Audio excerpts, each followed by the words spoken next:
la sociedad, que pues se van a enterar en qué consiste ahora.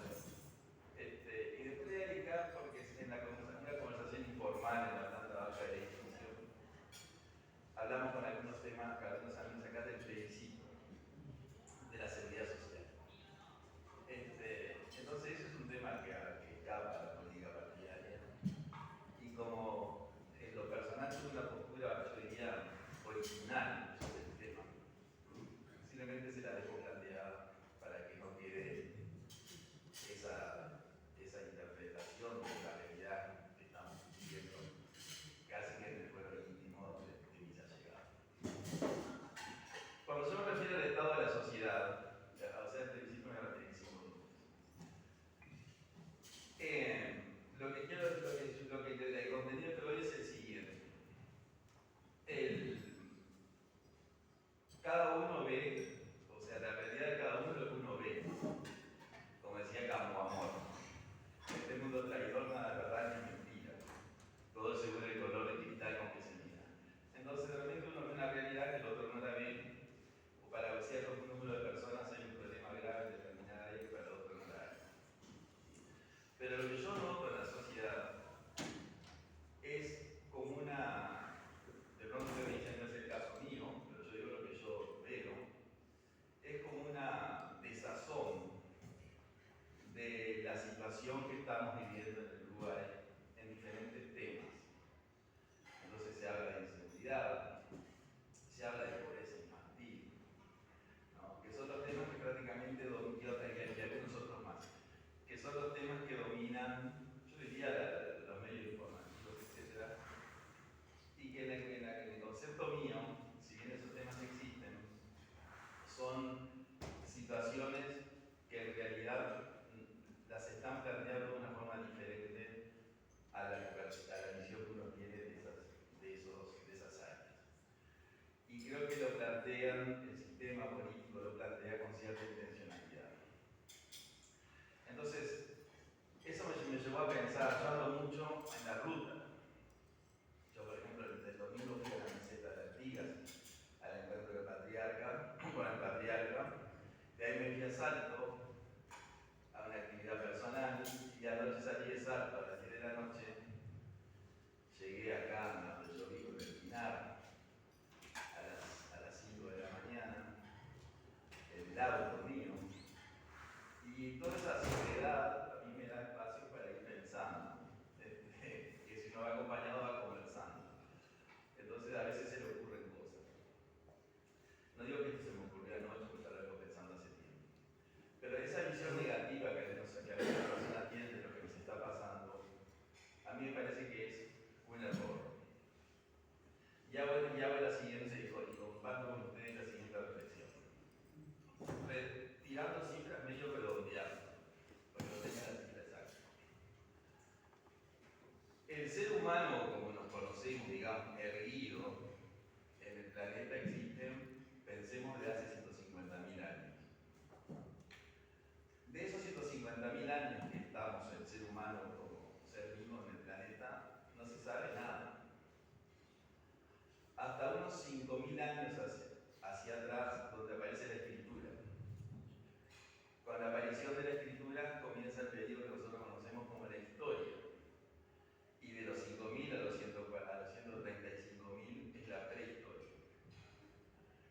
En esos 5.000 años, ya pasaron 140.000, transcurren algunos milenios y aparecen las religiones. Entonces, sin entrar en el tema si Dios existe o no existe, que es un tema que no tiene solución, en el cual todos tienen razón, los que dicen que sí, existe, los que dicen que no, también. Las religiones y la escritura nos dan información del ser humano. El cristianismo, el judaísmo, unos miles de años atrás, con respecto al cristianismo, pero yo llamo la espiritualidad china, que es una especie de religión con Confucio y Lao Tse, que fueron contemporáneos. Podemos hablar de Egipto casi con la misma antigüedad, lo que para mí es una religión, los griegos, 700 años antes de Cristo, el Islam, 500 años después de Cristo. Es decir, que ahí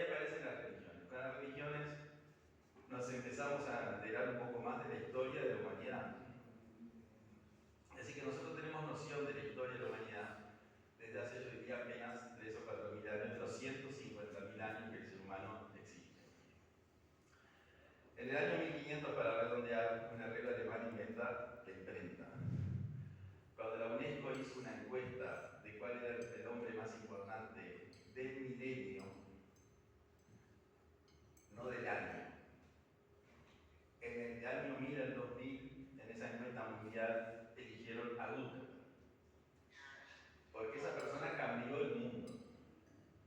Con él vinieron los libros, y en un mundo donde el 100% era analfabeto, la gente se empezó a alfabetizar. Nacieron las religiones protestantes porque tradujeron la Biblia a los idiomas nacionales. Y dijeron, lo que dice el cristianismo, que ahí dice eso, acá yo lo leo en alemán y no dice eso. Y los protestantes hicieron la revolución, y ahí aparece Europa. Que Europa, además de ser una confederación, es un continente, y ese continente que le ha causado más daño a la humanidad. Entonces, hay una evolución rápida, muy rápida, con la aparición de la escritura, etc. Empieza toda la revolución industrial, la revolución francesa, la revolución inglesa, que nadie estudia, pero fue la mejor. Y aparecen, digamos, las sociedades. Después de un periodo de casi 145.000 años, el ser humano se empieza a agrupar en una forma de convivir, en el cual nosotros tenemos noticias. Hasta hace 200 años, todos los humanos, excepto los nobles, que eran muy pocos, eran pobres. Y yo diría que casi todos eran analfabetos. Y en los últimos 100 años, en un planeta que tenía 1.000 millones de habitantes, en el cual el 90% más de esos 1.000 millones eran pobres, en 100 años, en un planeta de 8.000 millones de habitantes, hay un 10% de pobres. Alguien me puede decir, es un 15, capaz un 15. Pero lo cierto es que la humanidad salió de la pobreza. Ya sé que van a decir que acá hay pobreza infantil, etcétera, que es el tema de las corrillas. Pero yo hablo en el macro. ¿Por qué les digo esto? Porque ustedes saben que en mi concepción, en la filosofía, prácticamente está todo, hay que saber entender a los filósofos. Y en la humanidad, la gente de los antiguos, como le digo yo, prácticamente lo enseñaron todo. Entonces nosotros siempre manejamos un ejemplo que yo digo, que una persona de cultura media, como puedo ser yo, sabe que Volta inventó la pila. Ahora yo no sé quién inventó la pila de gallina. No sé que Gutenberg inventó la imprenta, pero no sé quién inventó la impresora. No sé que hay una discusión histórica ahí sobre quién inventó el teléfono, pero se le adjudica a alguien en particular. Pero yo no sé quién inventó el celular. Es decir, que los grandes avances de la humanidad ya vienen de los antepasados.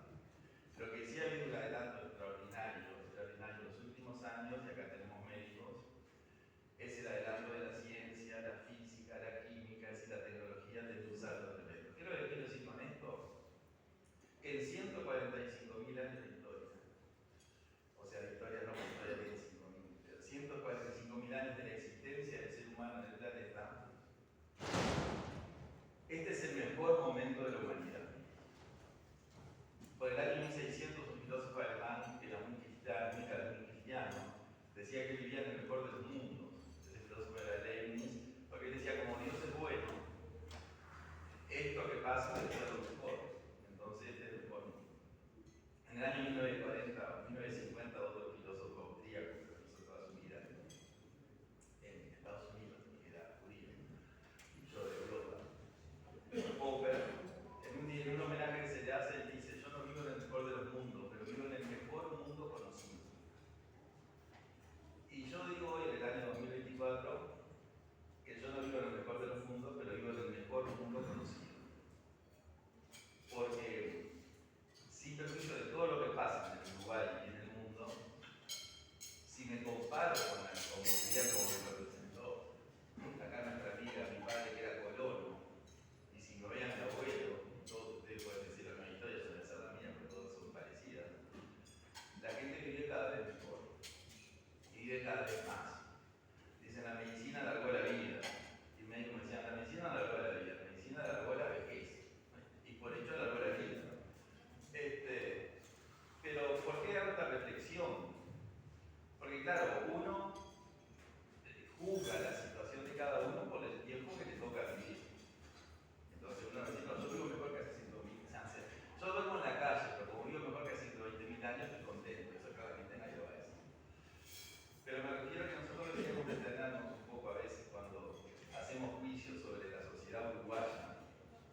amplio que en Venezuela es una democracia, porque ellos creen que es una democracia. Entonces, ¿por qué le quieren decir algo, hacer decir algo que ellos no sienten? Tienen que dejar de decir lo que ellos sienten y tener la capacidad de tomar eso, que puede ser muy perjudicial, y hacerlo ver y transmitir. Ellos no condenan el golpe porque no creen que haya habido un golpe. Pensé que ese respeto por la opinión ajena es la clave del sistema. Ahora, sin perjuicio de eso que puede ser medio, digamos, iluso, decir, bueno, Eduardo dice que es el mejor momento, pero todo lo que pasa, yo lo que digo que científicamente hablando, claramente es el mejor momento si lo comparamos con la evolución de la humanidad y con lo que viene para adelante. En lo que respecta a las situaciones que, o sea, del estado de la sociedad, a las situaciones que nosotros estamos viviendo, para hablar de un tema puntual, que yo te venía escuchando, que ahora todos los políticos tienen la solución para la pobreza infantil. La tienen los que gobernaron y no la solucionaron, y los que están gobernando ahora que tampoco lo solucionaron. Ahora, ¿cómo se transmite mal ese estado de la sociedad según la visión mía? La pobreza infantil no existe. Es decir, si a mí me dijera, ¿usted qué opina de la pobreza infantil? Y no opino porque no hay. Vive fuera de la realidad. Y en realidad la riqueza y la pobreza se puede calificar en un ser humano que es capaz de crearlo. Si el ser humano es capaz de crear riqueza, la persona puede ser pobre o rica en términos relativos. Acá no es que sea gente rica que gana más de 30.000 pesos, no es pobre. Entonces el niño no es pobre, porque el niño no es capaz de crear pobreza, ni capaz de crear riqueza, sino que vive en un hogar pobre. Y los pobres son los miembros del hogar que a su vez tienen esos niños que viven la realidad de esos niños. Por lo tanto, el sistema nos larga, el sistema político, acá nos obliga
que los pueden resolver. En mi visión se pueden resolver. No los quieren resolver. Esa es la visión que yo tengo. Y tienen toda la ciudadanía rehén de esos temas que van largando. Para terminar esta primera parte, y después le digo 5 minutos al plebiscito. Todos esos problemas que nosotros estamos planteando se resuelven con educación, que es a largo plazo. O sea, una persona educada no le pega a su pareja. Se podrá separar de la pareja, pero no tiene por qué pegarse. Y la persona educada no somete los vecinos y los que se pasa. Entonces, eso es a largo plazo. Esa es la visión de Popper, libro del mejor mundo conocido. Me parece, bueno, cuando yo era niño, que a mi abuelo le decía usted, esas cosas no pasaban. O sea que en ese tema estamos en una situación peor que hace unos años atrás. Pero claramente en otra enorme cantidad de temas estamos mucho mejor, y eso no es producto de ningún partido, es producto del Uruguay en general, de su perfil, de su idiosincrasia y de su sistema. O sea que el tema de la educación es a largo plazo y hay que empezar a trabajar en el tema de educación, que todos dicen hacerlo, pero se ha hecho parcialmente. En Uruguay hay personas capacitadas claramente para iniciar ese camino. El problema de Uruguay lo dijo el presidente Mujica, son los sindicatos. No, la educación no se puede resolver por el tema sindical. El tema de la pobreza, que no es infantil, que hay pobreza, se resuelve porque el gobierno destina muchísimo dinero, una enorme cantidad de dinero, a tareas y funciones y yo diría proyectos que no tienen resultado. Les voy a poner un ejemplo solamente. Nosotros, ustedes saben que el Uruguay tiene una oficina en la cual exonera todos los tributos menos el BPS a proyectos de inversión que vienen del extranjero y nacionales. Esa ley es muy buena porque le permite a la persona, al emprendedor, decir: mira, yo voy a instalar este emprendimiento, con este emprendimiento voy a crear mano de obra, voy a mover el trabajo en los negocios en el interior, voy a crear un movimiento, etcétera, laboral, social, familiar, etcétera. Voy a crear riqueza. Entonces, a cambio de esa creación de riqueza que yo voy a hacer, tú me exoneras de todos los impuestos menos el BPS. Eso es muy bueno. Es una ley muy importante y que deberá eliminar dentro de esta que está vigente, ha permitido una cantidad de emprendimientos, de formaciones, de instalaciones de diferentes industrias de todo tipo y color. Ahora, yo hice una investigación de cuánto resigna Uruguay en impuestos. O sea, bueno, Macanudo, ¿cuánto es lo que Uruguay no cobra? Y hay que estudiar si esa gente que hace esos emprendimientos, que son absolutamente imprescindibles y necesarios, porque es el empresario que crea riqueza, y bienvenido, si hay el retorno que dice que hay. No lo voy a aburrir porque tengo las cifras del año 2010 en adelante, pero en el 2022 el Uruguay se privó de cobrar 4.570 millones de dólares. Y si ustedes llevan los últimos 10 años, en el Uruguay dejaron de ingresar 21.000 millones de dólares por impuestos que se debieron pagar y que no se pagaron. Ahora usted puede decir, bueno, si tú atacas eso, el impuesto no se genera, porque el emprendedor no se instala, por lo tanto no es que no se cobre, sino que no hay posibilidad de cobrar. Pero en la investigación que nosotros hicimos con economistas, nos dimos cuenta que hay muchas de esas inversiones que son amparadas por esa ley en forma, yo diría, desviada, o sea, como decía, como en el primer verso de la Divina Comedia. En la mitad del camino de nuestra vida, halláme dentro de una selva oscura por extraviarme de la recta vida. O sea, así empieza Dante. Entonces, se extravió de la recta